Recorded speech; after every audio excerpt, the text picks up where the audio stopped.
कि बदराना जोड़ में जो इन्होंने सपने संजो रखे हैं उन्हें किसी भी सूरत में पूरा नहीं होने देंगे। उन्हें मैं अच्छी तरीके से बात बताना चाहता हूं कि वो एक दलाल की भूमिका में है, दलाल की भूमिका में। मैं उन कानों तक ये बात पहुंचाना चाहता हूं।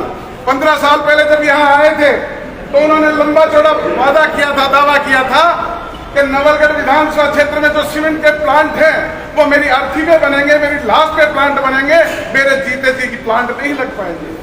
मुझे कहते हुए शर्म आती है इस बात की।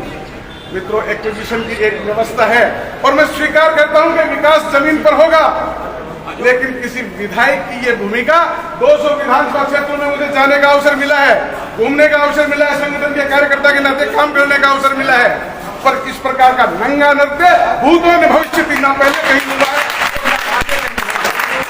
सरकार ने लैंड एक्वायर की, सीमेंट फैक्ट्री के मालिकों ने उनके साथ बैठ के बात की, बात नहीं बनी तो विधायक जी ने अपने 100, 200, 500 ऐसे गुंडे तत्व जो बाजार में अराजकता का माहौल बनाते हैं और उनके लिए व्यक्तिगत काम करते हैं, मैं उनका नाम लूंगा, अच्छा नहीं लगेगा, ये काम पुलिस का है, लेकिन पुलिस ने उस काम को छोड़ दिया।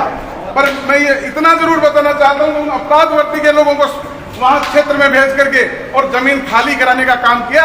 200 विधानसभा क्षेत्र में केवल एकमात्र नवलगढ़ विधानसभा क्षेत्र है जहां ये अपराध कारित हुआ है। ये नहीं, शहर में बड़ी बड़ी हवेलियां थी और ये हवेलियों का शहर कहलाता था। विधायक जी जिस गली से गुजरे और जो हवेली पसंद आई, उस हवेली को औने पौने दामों में लेकर के मार्केट बनाने का काम शुरू किया। अगर व्यापार करना था तो यहाँ जनसेवक का तनख्वाह लेने की कहाँ आवश्यकता थी? अगर अपराध यही इसी प्रकार से व्यापार करना था तो और बहुत सारे मार्ग थे। कम से कम विधायक का पद तो बदनाम नहीं होता। विधायक जी से पहले 12 बार विधानसभा के चुनाव हुए हैं। मैं उन 12 के 12 चुनाव लड़े लोगों को, चुनाव जीते लोगों को धन्यवाद ज्ञापित करना चाहता हूं। दुख के साथ ये बात करनी पड़ती है और इस बहरूपिये के रूप में जो ये काम कर रहे हैं, कथनी और करनी का जो अंतर प्रदर्शित कर रहे हैं, इस प्रकार का मैंने उन 12 बार के विधायकों में नहीं देखा जो इस 3 बार में देखा है। इन्होंने अपने आप को इस प्रकार का मान लिया। परसों कल चैलेंज कर रहे थे कि चूरू के विधायक जो हैं वो यहाँ आकर चुनाव लड़े। मैं उनके कानों तक ये बात पहुंचाना चाहता हूं कि किसी बाहर से आने की आवश्यकता नहीं। भारतीय जनता पार्टी का साधारण सा कार्यकर्ता भी 2023 के चुनाव में विधायक जी आपको आपकी औकात बताएगा, आपकी हैसियत बताएगा। नवलगढ़ की जनता आपसे तमाम अपराधों की कहीं ना कहीं जो किए हैं उन पापों की सजा भुगतनी पड़ेगी। विधायक जी इस बात को भूल रहे हैं कि मैं सत्ता के मद में और सत्ता के प्रेशर में वो कर जाऊंगा, उसके बाद क्या फर्क पड़ेगा। मैं उन्हें याद दिलाना चाहता हूं, लालू प्रसाद यादव ने अपने जीवन में कल्पना नहीं की थी। साहबुद्दीन ने अपने जीवन में कल्पना नहीं की थी। ऐसे बड़े बड़े लोगों के एक परिवार हुआ करता था मध्य प्रदेश में, जिनके 2 भाई जो है वो केंद्र में मंत्री रहते थे और एक मुख्यमंत्री रहता। आज हालात और स्थिति इस प्रकार की है कि कहीं चर्चा में नाम नहीं है, तो इसलिए घमंड में, रावण जैसे घमंड में डूबने की आवश्यकता नहीं है। मैं केवल इतना निवेदन करना चाहता हूं कि उनके कानों तक अगर बात पहुंचे, मीडिया के मित्र ये बात पहुंचे, तो कम से कम शालीनता का वर्ण करें।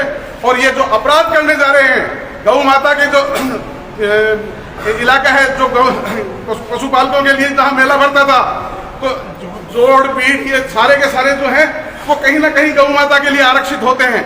तो कम से कम यार इतना तो ब्राह्मण के घर जन्मे हो, ये अपराध तो मत करो कि गौ माता के नाम पे क्या इतना झूठ का बेबाकी से अभिव्यक्ति करना मैंने किसी राजनीतिक क्षेत्र के व्यक्ति में नहीं देखा। मैंने पिछले दिनों एक भाषण सुना था। उस भाषण में उन्होंने कहा कि मेरे फादर रिटायर होके आए थे और 16 लाख रुपए उनको मिले थे। 16 लाख रुपए गौशाला परशुरामपुरा में दे दिया। मैं परशुरामपुरा का रहने वाला हूँ, 54 वर्ष का हो गया। यार गाय के नाम पे तो झूठ मत बोलिएगा, भगवान इनको कैसे माफ करेगा, मेरी तो समझ से बाहर की बात है। और ये सदैव नहीं बनी रहती। ये पुलिस आपके नाम से रोज आपके आगे पीछे नहीं घूमेगी। और इस पुलिस के माध्यम से आप राजनीति करना चाहो, आपके खिलाफ कोई बोले, उसे 151 में ले जाके आप जलालत देते हो, आप जूते मारते हो, आप वीडियो कॉलिंग पे विधायक को दिखाते हो। तो मैं पुलिस के बंधुओं से कहना चाहता हूँ कि आप अपनी नौकरी सुरक्षित करिएगा, इस अपराध में आप शामिल नहीं हो।